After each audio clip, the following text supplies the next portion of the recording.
It's time to have a conversation with you, our viewers, where your voice do matters. We want to hear your opinion and your thoughts concerning the topic we'll be discussing this morning. And this morning, we are examining a recurring and controversial future of Nigeria's political system, the politics of Godfatherism, and the growing concern that it may be undermining our democracy.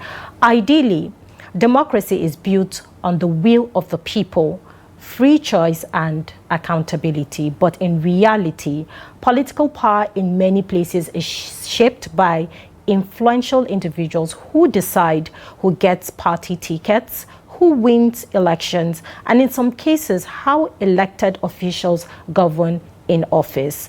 Now, recent political developments in Rivers State and also in Kano State, as well as similar situations in other parts of the country, have once again drawn attention to the influence of political godfathers.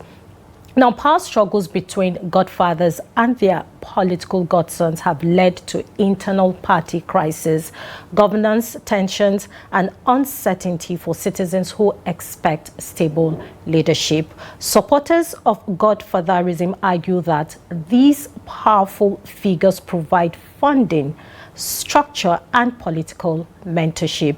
Critics, however, say the practice weakens internal party democracy, sidelines merit, and shifts loyalty away from the electorate. So this morning we ask, is godfatherism eroding democratic values and good governance in Nigeria, or is it simply a political reality we must confront and reform? Now, this phone-in segment is for us to have this conversation. We have seen what is going on in our democracy today, talking about godfatherism and how, elections are being won and how candidates are being picked, and how at the end of the day, when these relationships go south, we see a whole lot of drama, unfolding. We get to hear so many statements from both parties, fighting and struggling for power. We want to hear from you this morning with your observations of everything that has been going on recently, and even, in previous history in Nigeria where we have seen such issue, go on. How can we be able to, have this peace of mind that this structure called godfatherism is not undermining our democracy? The numbers are displayed on your screen. You can call us in. You can also send us a WhatsApp message just in case you won't be able to reach us. Now, for the rule of engagement, before you call, please kindly turn down the audio of your TV set so we can have this conversation clearly and hear each other clearly. It is time for you to call in. Let's hear from you. Now, the recent case in Rivers State, just brother, opened the hole, or should I say the wound, of how godfatherism has, eaten so deeply in our Nigerian polity. We've also seen, the recent drama going on in the NNPP with the defection of the sitting governor to the APC, and the founding father of the NNPP coming out to say that that will not be allowed, and he should, give up his seat for the platform that brought him into power. But then let's take our first caller. We have Shetima Yakudima calling in from Maiduguri. Good morning. Thank you for calling us in this morning. Good morning, Maimuna Bagudu. Good morning, Trust TV family. Good morning, Nigeria. Good morning, Abuja. This is Shetima Yakudima calling from Maiduguri. Go ahead, Shetima. Let's hear your thoughts. Well, you see, godfatherism really is undermining the democracy of Nigeria. Why did I say so? Because the godfathers of nowadays, what they are after they have sponsored you, they take you into the corridor of power. You have to dance to their tune. You have to be given a package in return. You see, like heavy, big contract you have to award to them, and appointments, sensitive appointments you have to give to them. If at all you want to stay in peace with them, but unlike the godfatherism of those days of the past of our leaders in the past. They will only use their political influence to bring you into power, just for you to do good to the society. But nowadays, godfathers, they don't care what you will do to the society. If at all you have been romancing to the society to better, or you are doing good to the society, that's why you have problem with them. They want always for you to be dancing on their tune. Whatever they say is final. Whether it will not be good to the state or to the nation at large, what they will ask you to do, you must do it, and which is very, very wrong. And if you are a political father, if at all, for example, at your home, your son or your child is doing something wrong, he's becoming something else, you have to call him to order. But nowadays they don't care. Provided if you can give an elephant project to them to enjoy, if you can be pushing money into their account, they will keep silent. It was only where if you do not perform what they have been expecting by pushing them money, giving them elephant project, that's why you will have problem with them. Or else, if you want to change your move, that's why you will be having problem with them. So I am calling for our leaders in the political party. They should reason. They should know that the interest of the nation is bigger than their own interest. This country belongs to all of us. And if you do good, society will remember you with a sweet memory. And if you do bad, the society still remember you with that paint that you have painted yourself with. So we are hoping and praying my Almighty Allah will change their mind for good sanity to the country. They should do well. We are hoping and we are praying for them to do well, because doing well, it will be benefit all of us. And you look at the country. How many years we are practicing democracy, but we are not moving anywhere. We are standstill in one place. Even though you can even say the past is more better than now. So it is very, very unfortunate. Look at now. Nobody is talking in the whole of Nigeria. Almost 2 months, health workers, were on strike, but nobody is talking. They don't even care. Where are the godfathers? You see, that's the problem. What they are after is, if I told you will be giving them money, pushing money to them, they will maintain quiet. If you like, you send the Nigeria in totality. They don't care. So may Allah sanitize their mind. May Allah restore our prestige as the country. May Almighty Allah bring our respect back. Thank you so much and have a nice day. Thank you, Shatima Yakudima, for calling in this morning and contributing to the conversation that we're having, talking about Godfatherism in Nigeria politics. We want to hear from you this morning. What are your thoughts with what is going on? A whole lot of drama, and it just shows that 2026 and the coming election is not going to be an easy walk in the park, because we're going to be seeing a whole lot coming from, these godfathers and their godson. When you look at situations like this, it is only normal for, aspiring people who look up, to certain fields and certain positions that they would want to fill in, knowing fully well that they can be able to deliver as leaders, not to have mentors. I mean, it is not a bad thing to have, political mentors, someone who could guide you and walk you through your political journey and even, support you at the end of the day. But it becomes a problem when that godfather, does not know how to draw the line between knowing that this godson of mine whom I have been able to put into that position has a tax for the people. I always say it's that each time we talk about issues like this, the people are always at the receiving end. The masses are always at the receiving end, because these politicians have a way of, doing their things and making it fall back on the people. When issues like this happen, at the end of the day, you get to find out that most of these politicians that, fund their godsons, that want to, push them into politics, are only doing it for their own selfish benefits and not for the benefit of their people. Because if you have the benefit of your people at heart, matters like this should not be a problem. We're still going to use River State as a case study because it is, an issue that we all know. We all read the report. We all saw what happened, the chaos that, that bad blood between Wike and Fubara caused for the people of River State, that the president had to intervene.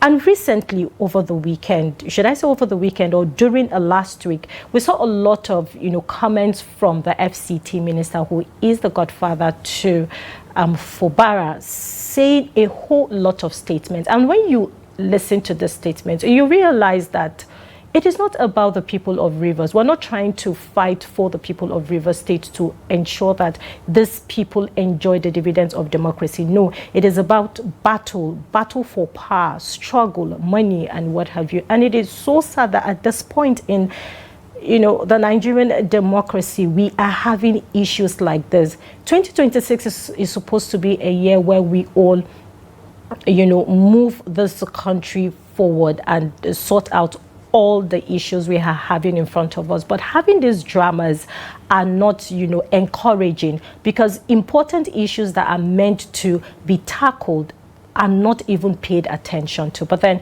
we have another caller on the line. Hello, good morning. Thank you for calling in. What's your name and where are you calling from?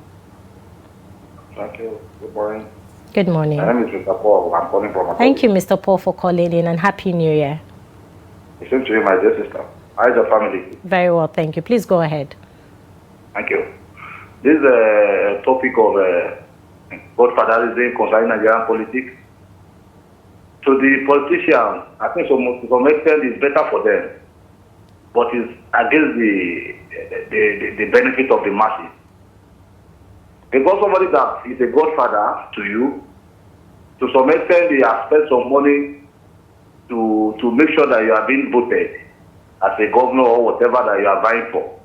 So if you finally get that post that he was fathering you for, you don't have the total control of that particular, either as a governor, you don't have the total control of that state as the sitting governor.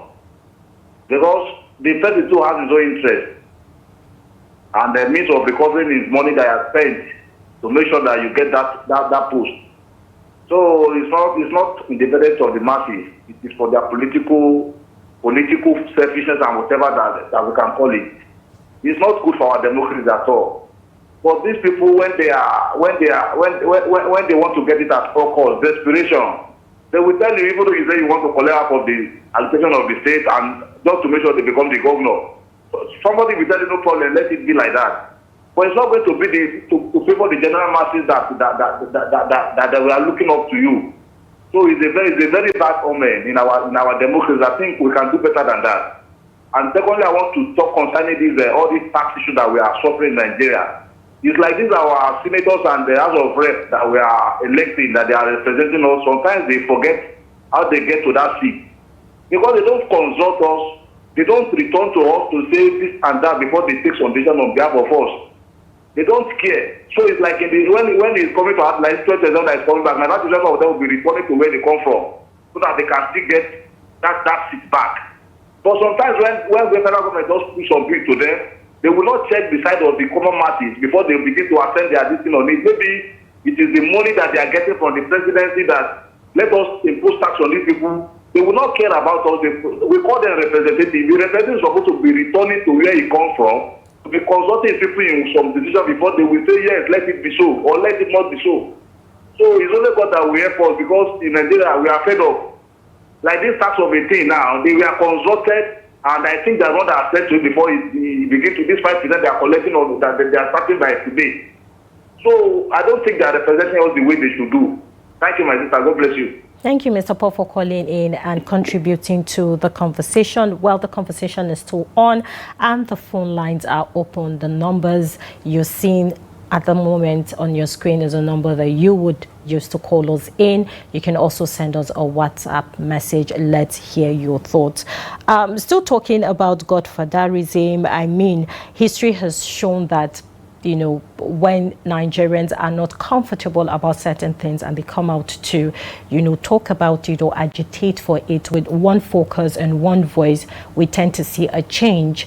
I remembered in 2019 in Kwara State when we had the Saraki dynasty almost dominating, I mean, the political scene in Kwara State. The people came out to say enough is enough, and they stood their ground, and that was, you know, scrapped out of Kwara State. And even in Edo State as well, we saw, you know, an incident like that where Adams Oshomole wanted to impose a candidate on the people. And the people came out to say, no, this is not what we want. This person will not be able to lead us rightly. We have our own candidate. I mean, it's high time as Nigerians we understand our rights. We know that it is very important that we do things diligently. Talking about leadership should not be about, you know, I have a candidate or I have this money to fund this person. That is the reason why we keep having bad governance, because we no longer look at capability, you know, people with integrity, people who, you know, who know the job, who can lead the people and have the people's interests at heart. Rather, we, you know, we look at other things that would benefit us as people and neglect the important things. And it is a very sad one. And that is why people are asking, really, are we practicing democracy in Nigeria? Really? Are we really doing that? That's another big question.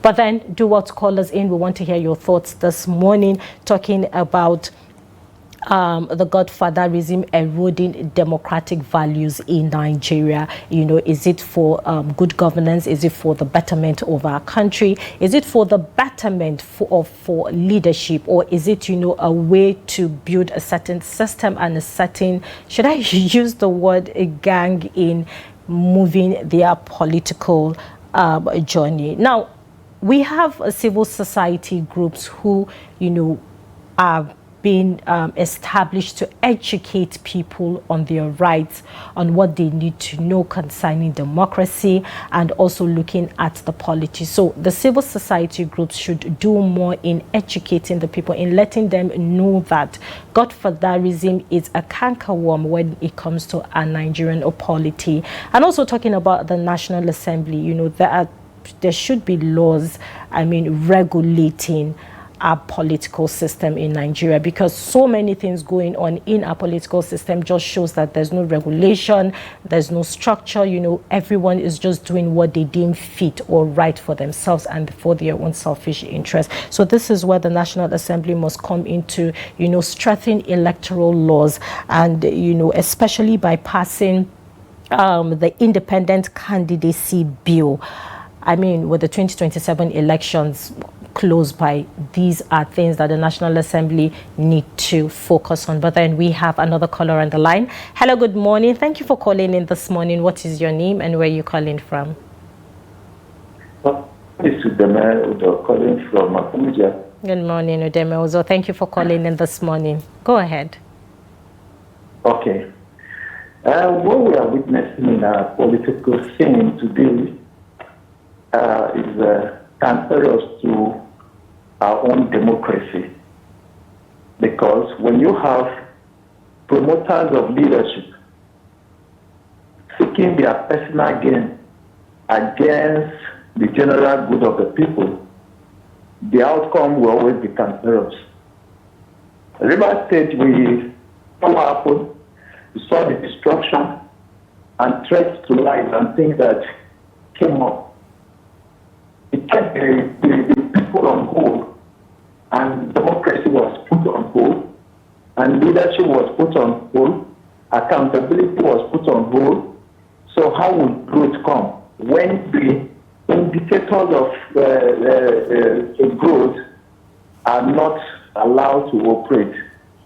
What we need to do is let the youth, the women, the families become politically aware of what is going on. Because if the Godfather will continue to promote their own person, bring them to the party primaries, and make sure they emerge as the flag bearers of those political parties. And once you have them as flag bearers, and this is not about just one party, it cuts across all the parties. Once you have those being promoted by Godfather as flag bearers of political parties, the sense of that election has been defeated.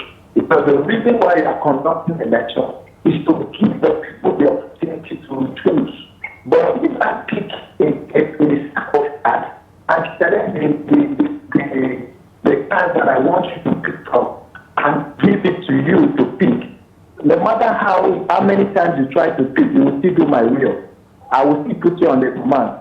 So the people need to rise above that, probably begin to think of how to have their own, go into political party, influence decisions, and then probably help out to make sure that those who engage at primaries, political primaries, are people-centered, not Godfather-centered, not candidates from one powerful personality. Powerful personalities are supposed to serve as leadership role models, not as commandants and self-seekers. So we need to rise up, join political parties, make sure that the process of electing flag bearers are taken out of the control of those who are in power. The moment we're able to do that, we'll be able to save this democracy. Otherwise, we are condemning Venezuela, it will happen to us, because once impunity continues for a period of time, it will overthrow good governance, it will overthrow conscience. Everybody begins to rise on personal gains.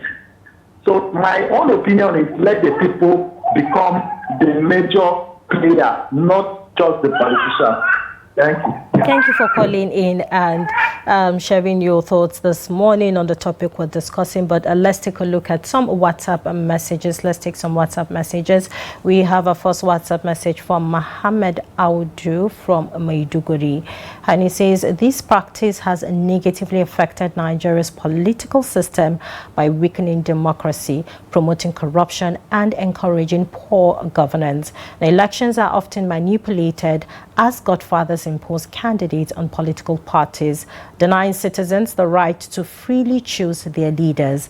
Now, once in power, godsons prioritize satisfying their godfathers rather than serving the public, leading to mismanagement of public funds and neglect of development projects. Godfatherism also fuels political violence, marginalizes credible candidates without financial backing, and undermines the rule of law through undue influence on state institutions. Overall, political godfatherism concentrates power in the hands of a few elites, slows national development, and erodes public trust in governance in Nigeria. And that message came in from Mohammed Audu from Maiduguri. Thank you for contributing to the conversation. We have another message from Jacob Odi in Abuja, and he says, Godfatherism is supposed to be a blessing to democracy for those who are sacrificial leaders, but unfortunately it is undermining democracy in this generation because of greed and selfishness, and therefore needs to be discouraged in all aspects. And Happy New Year to you, the beautiful one in the studio. Happy New Year to you, Jacob. Thank you. We have another WhatsApp message from John, and he's sending this one in from Abuja. He says, what is political godfatherism in leadership? It's a pure scam and criminality. Every reasonable country or state should have a vision or roadmap on what to achieve within the specific period, and whoever emerges as the leader should continue with the laid down plans to achieve it. This does not require godfatherism. That is a message from John. We have another one from Austin Aga from Gombe State. He says, definitely godfatherism has seriously undermined our democracy in such a way that the people don't actually get the real benefit of democracy and undiluted good governance. Thank you for sending in that message, Austin. We have Abdul Salam from Kaduna calling in this morning. Good morning, Abdul Salam. Thank you for calling in. Hello, good morning, Bagudu. Good morning. Thank you for calling in. Please go ahead with your thoughts. You see, this issue of godfatherism what causes it in Nigeria is nothing more but corruption. Whenever you're talking about Godfatherism in politics, you're talking about he one bring the community to cover the earth and the mess that the current governor or the one going to be the governor should cover him. And why is it covering him? It's covering him because he did what he's supposed to be done. Once you go, you don't need anyone to come and cover you. You move freely. You did things you will do as a citizen. But once you are in one of these public offices and you mismanage the automatically it was the proper job for them. So, as my own view, Godfatherism will never be anything to the democratic, but to the policy, and democratic will never move forward. I think this is what people have to say, and I'm still listening to you. I have to support you, and they're saying good. In fact, they are doing, I think, all this issue of Godfatherism to consider. Thank you very much, Bagudu. Thank you for calling in and joining in the conversation. Your voice do matters as our viewers. The phone line is still open and the numbers are displayed on your screen. Call us in. Let's hear from you this morning. What are your thoughts concerning Godfatherism in Nigeria? I think we have another caller on the line. Okay, we don't have any caller. Thank you to everyone who called in and who sent in their WhatsApp message this morning to join the conversation talking about Godfatherism and undermining Nigeria's democracy. We really hope that at the end of the day, things will become better in our Nigerian polity. We don't want to see all this, hitting of each other's heads with different words and different interviews going up and down and, causing a lot of confusions and chaos in our political system.